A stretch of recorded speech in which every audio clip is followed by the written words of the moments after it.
Hello YouTube, welcome to my first video. This video is about the lantern battery.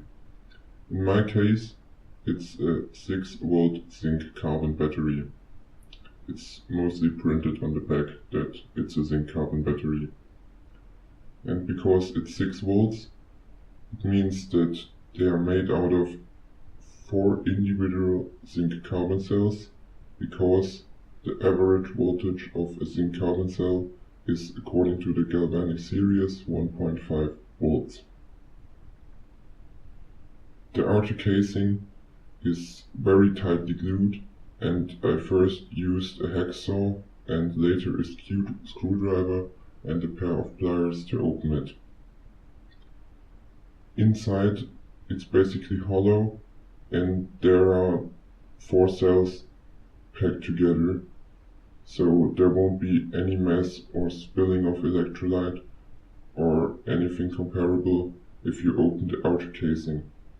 I think it's that perfectly glued because if you use these batteries for a long time, the zinc starts to dissolve, and that would mean that the electrolyte would leak out, and so they glue everything in plastic to prevent the battery from leaking. The batteries itself are made from a zinc casing, as you will see soon, and in the center there is a carbon electrode or a graphite electrode, and that's why they call it zinc carbon battery. But the carbon does not do anything in the reaction that's occurring in the battery, because the reaction that's going on is between manganese dioxide and the zinc.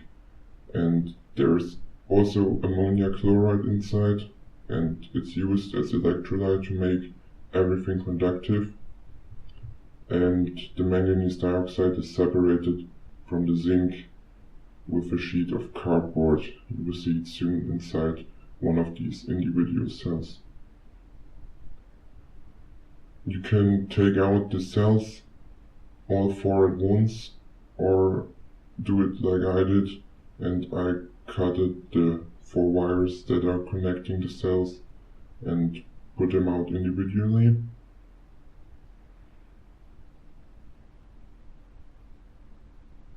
And you already see where the graphite electrodes are, and they are the main reason why I bought this battery, because I found out that it's cheaper to get your graphite electrodes from lantern battery. This battery was about €3 than buying it from eBay, so I started to buy lantern batteries that I can use their electrodes for electrolysis or to create an electrical arc.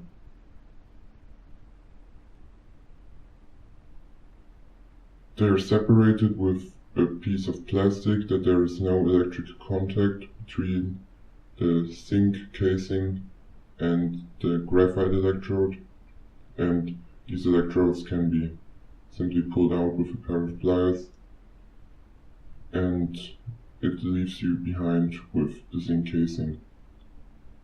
Make sure that you wash the electrodes before you use them, because they are coated with manganese dioxide and some carbon dust, and they are all soaked with ammonia chloride electrolyte, and you won't have this in your electrolysis because it makes really a big mess. And you should make sure that you put some paper or anything you can dispose afterwards under these casings if you start to open them, because the manganese dioxide powder is very sticky due to the electrolyte, and it makes a really big mess if you spill it all around the table. And I put a plastic bag nearby to get rid of all of the waste. You see the cardboard, and it's used to separate manganese dioxide from the zinc, and you see that it's soaked paper, and as I earlier said, that's the electrolyte. And inside you can see the manganese dioxide powder that is compressed to fit into the casing. To open up this casing, I used a very strong scissor that is usually used to cut aluminum sheets, and a pair of pliers to wrap it open. And I really do not recommend to use a screwdriver and try to peel out the manganese dioxide, because this is super messy and everything will be contaminated with paper. And if you just wrap up the zinc, you can pull out the manganese dioxide coated in cardboard and later unwrap the cardboard and peel off the manganese dioxide. The manganese dioxide itself is heavily contaminated with carbon. It's used to make everything conductive,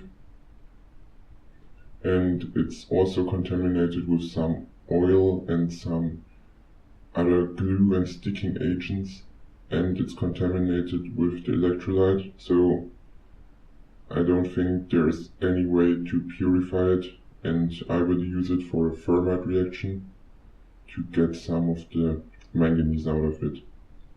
But if you only want to create a Fermat reaction with it, I would really recommend to buy the manganese dioxide from eBay, because the carbon and all the impurities slow down the Fermat reaction, and mine took about 10 minutes until it was complete, and that's really unusual for Fermat reactions. And additionally, it's a pretty expensive way to get manganese dioxide out of batteries. On eBay it's really cheap, and it's super pure and already dry, and this manganese dioxide has to be put into a pot, and then it has to be washed, and I later dried it, and then I had to powderize it, and you could really save you all this work if you buy it directly. But I thought, I bought this battery and I got this manganese dioxide, so I use it, and I will show you in the second video of this small manganese series how to do a Fermat reaction with it, or I will simply show you the Fermat reaction, tell something about it, and maybe I'll do a third video on how to purify the manganese from the Fermat reaction in an electrolysis process to 99%, because I want to make pure manganese out of this battery manganese dioxide. Maybe I will also buy some manganese dioxide from eBay, and here you can see that I scrape it off the cardboard sheets, and it's really easy to get the manganese dioxide out there if you do it this way, and that the mass is really limited to my gloves. Thank you for watching, hope you enjoyed the video.